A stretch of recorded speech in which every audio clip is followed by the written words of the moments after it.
J'aimerais démarrer cette vidéo par une histoire qui va peut-être vous ressembler, que vous soyez un homme ou une femme. Une jeune femme vient me voir, une trentaine d'années, une femme vraiment belle, réellement très jolie. Jolie, sensible, au potentiel, tout pour réussir dans la vie, mais dans sa vie amoureuse, c'est toujours une catastrophe. Et elle se dit, pour éviter que ça se passe mal, je vais sortir avec un homme dont personne ne veut. Pas spécialement beau, pas spécialement intelligent. Lui au moins, il ne me trompera pas. Lui au moins, il restera avec moi. Qu'est-ce qu'il s'est passé? Bien évidemment, ils se sont séparés. Il l'a trompé, ça a été la catastrophe. Les amis de cet homme qui était toxique ont mis des bâtons dans les roues à la relation. La famille toxique de cet homme a fait que tout est devenu compliqué et ils ont fini par se séparer. Leur relation a explosé. Et elle arrive dans cette incompréhension. Qu'est-ce qui fait que je suis intelligente? Je suis plutôt jolie. Tout devrait bien se passer. Et malheureusement, c'est toujours la catastrophe. Et je vais vous raconter une seconde histoire avant de démarrer cette vidéo, la mienne. Je rencontre Émilie, jolie femme, qui tombe malheureusement juste après ma relation avec une femme qui était perverse narcissique. Juste après. Et je dis à Émilie, notre relation, je la sens bien. J'ai le pressentiment que ça se passera bien entre nous deux. Elle me répond très froidement, très sèchement. Antoine, vu tes dernières relations, vu tes goûts, vu ce qui s'est passé dernièrement, à mon avis, ton intuition, tu peux t'asseoir dessus, ça ne fonctionne pas. Et je commence à ouvrir la bouche, j'inspire, je vais pour faire un... Et en même temps que plein d'idées me viennent, je suis quand même coach, c'est mon métier, je suis intelligent, j'ai un joli diplôme qui me dit que je suis au potentiel de la part de l'hôpital à côté de chez moi.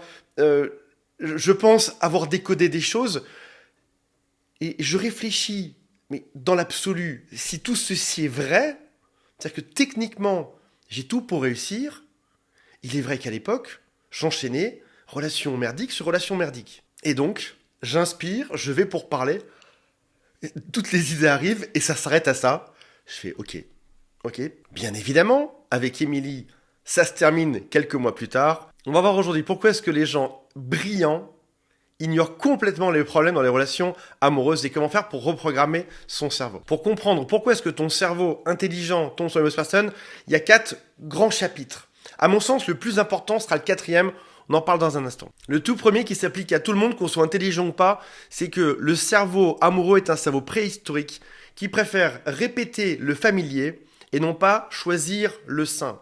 Ce qui signifie que si tu as grandi dans une famille qui était doucement toxique, il y a de fortes chances que tu reproduises exactement la même chose plus tard. Ton cerveau n'est pas conçu pour trouver ce qui est bon pour toi, mais pour répéter un cycle et surtout pour éviter le rejet. Ta zone de confort est souvent une zone de douleur. Et donc on reproduit cette zone de douleur, même en arrivant à l'âge adulte. On en reparle dans un instant en détaillant plus ce point. L'attachement dépasse la logique. Si tu as un attachement anxieux, de fortes chances que tu cherches une personne évitante. Si tu es une personne évitante, il y a de fortes chances que tu cherches une personne anxieuse. Encore une fois, ça doit commencer à te parler maintenant, on cherche un schéma interne connu. On récapitule ce qu'on vient de voir. Ton cerveau amoureux n'est pas un cerveau logique. Ce qu'il veut, c'est éviter le rejet. Ce qu'il veut, c'est répéter des choses familières. Et la troisième chose qui fait que ton cerveau amoureux n'est pas un cerveau logique, c'est que le haut potentiel part de très loin. La plupart des hauts potentiels ne sont pas nés avec ce super pouvoir. C'est un mélange de plein de choses, de génétique, de prédisposition, d'expérience de vie et aussi d'enfance. Quand tu as grandi dans un environnement où, par exemple, ton père ne montre rien, ton cerveau a dû s'adapter à analyser, par exemple, les micro-signaux sur son visage. Tiens, mon père qui ne dit rien, là je ressens qu'il est plutôt en colère. Ou là je ressens qu'il est plutôt heureux. Ton cerveau s'est adapté, il travaille à fond, il turbine pour analyser les gens. Il est devenu plus réceptif, plus réactif. Si par exemple, dans ta maison, les émotions n'étaient jamais dites clairement, c'était à toi de deviner l'humeur des autres. Ou encore, d'être réactif pour savoir s'il n'y aurait pas bientôt une dispute. Et cette adaptation de ton enfance crée à l'âge adulte des compétences qui sont incroyables. Par exemple, tu peux détecter, comme on l'a vu, des micro-expressions. Tu peux analyser les choses très vite. Tu peux anticiper les besoins des autres.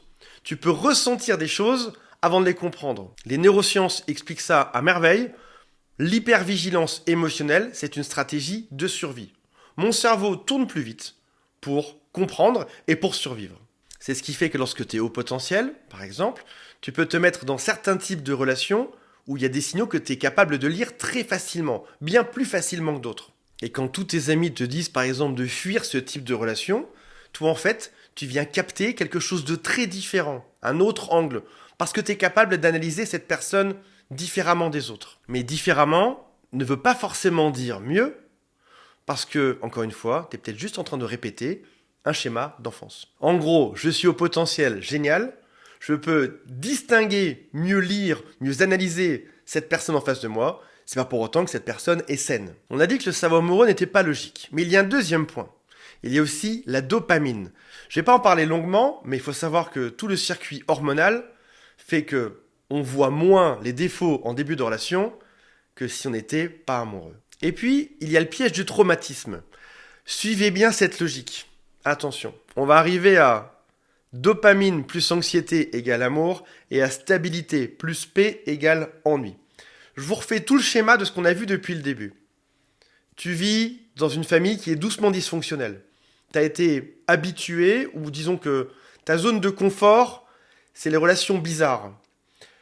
Tu sors avec des personnes qui ne sont pas forcément les bonnes, qui finissent par te traumatiser, par te rendre encore plus hyper vigilant que ce que tu l'étais déjà.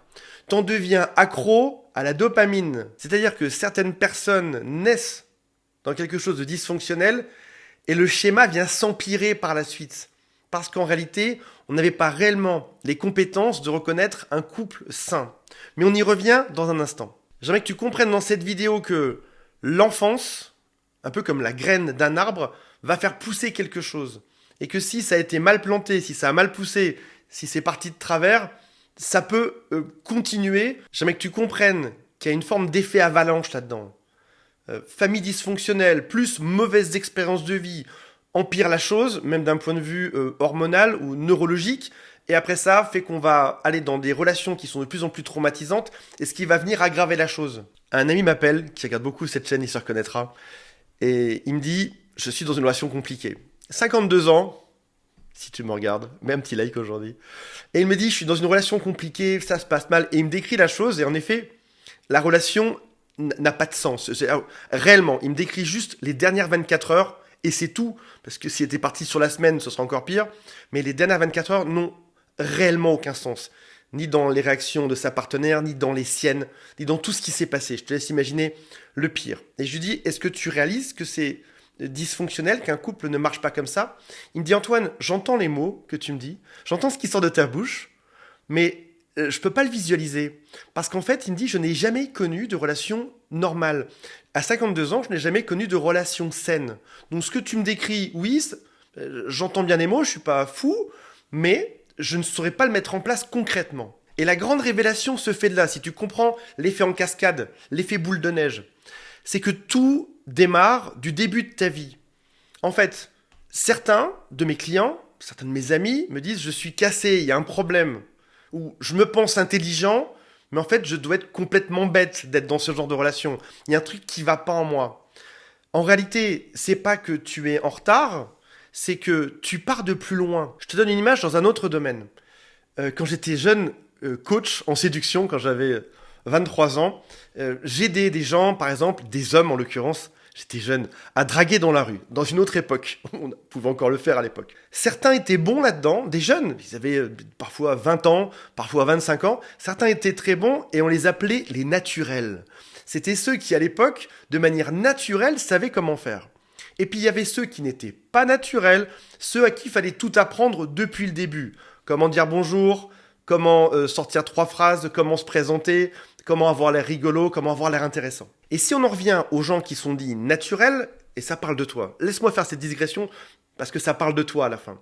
Ceux qu'on appelle les naturels, en réalité, c'est pas qu'une personne, en l'occurrence un homme, c'est pas qu'un homme va naître en sachant draguer. Vous comprendrez bien que ce serait complètement impossible. ou en étant de nature dans son ADN intéressant ou intelligent. Tu vois, c'est pas comme ça que ça fonctionne. Si jamais un homme, par exemple, est un bon séducteur, ou une femme, c'est probablement parce qu'il a eu un bon modèle dans son enfance. Peut-être parce qu'il a eu un frère qui lui a montré, peut-être un oncle, peut-être son père, peut-être juste qu'il a lu des livres sur ce sujet, vu des vidéos. Mais en tout cas, c'est la somme de ses expériences qui fait qu'à 20 ans, il sait faire. Par exemple, il a baigné dans un environnement où son cousin lui a montré comment faire pour séduire. Et puis il y a les autres. Ceux à qui on n'a jamais rien montré, rien appris, qui un jour à 20 ans se rendent compte qu'ils sont célibataires, qu'ils doivent apprendre à faire ça. Ils n'ont aucun modèle sur lequel se baser. Eh bien, dans notre cas, pour la vidéo d'aujourd'hui, il y a certaines personnes qui n'ont pas un bon modèle, qui n'ont même pas de modèle tout court en amour. En fait, tu pars d'une feuille blanche. Et t'auras beau être intelligent, si tu pars de zéro, c'est quand même plus compliqué de démarrer. C'est-à-dire que pour rattraper les autres qui sont à ce niveau-là, t'as quand même du chemin. Donc un enfant a vu ses parents s'aimer, discuter, avoir des projets, être dans la bienveillance, communiquer entre eux, et cet enfant est arrivé à 20 ans, il est à ce niveau-là. Toi, par exemple, t'es parti tout en bas là. Parents dysfonctionnels, père absent, mère dépressive, des disputes de temps en temps ou pas, aucune émotion, les enfants on s'en fout, on n'en parle pas, etc. Toi t'es parti, peut-être, de bien plus bas, t'étais là. Et tu pourrais dire, c'est très simple, grâce à l'intelligence, je vais remonter et arriver à ce même niveau. Sauf qu'en fait, de cette enfance, va sortir plusieurs choses. Tout d'abord, on l'a vu, peut-être que ton enfance a vraiment été particulière et peut-être qu'elle a favorisé certains développements de ton cerveau. Tu es peut-être devenu haut potentiel, j'en sais rien, peut-être à cause de ça. Et qu'on se mette d'accord, le fait d'être haut potentiel ne vient pas que du fait d'avoir une enfance particulière. Mais la majorité des gens qui sont haut potentiel décrivent leur famille comme étant dysfonctionnelle. Donc admettons que tu aies démarré ta vie un peu voilée, comme une roue de vélo, ça allait pas trop. Et puis après ça, tu pensais rattraper le retard, mais en fait tu as une relation toxique. Donc non seulement tu partais de pas grand-chose, mais en plus tu as régressé. La relation toxique vient changer doucement la nature de ton cerveau, tes réflexes, ta façon de percevoir les choses, ton hypervigilance, ton stress, et finalement tu régresses encore. Et à un moment donné, tu ne comprends pas pourquoi est-ce que tu as cette intelligence et que tu n'arrives pas à remonter, à dépasser tout le monde.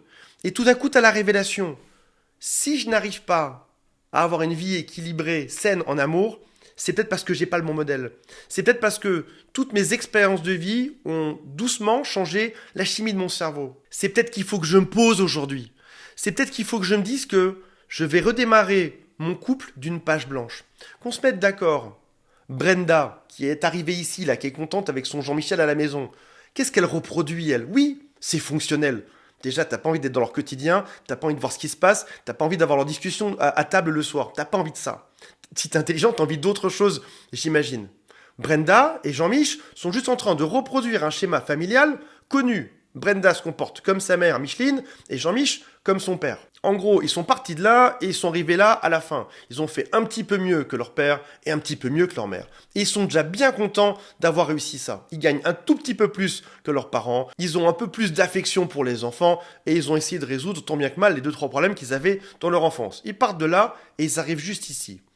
Toi, tu pars d'une feuille vierge. L'avantage quand tu pars d'une feuille blanche, c'est que tu vas pouvoir créer toi-même tout ton propre système.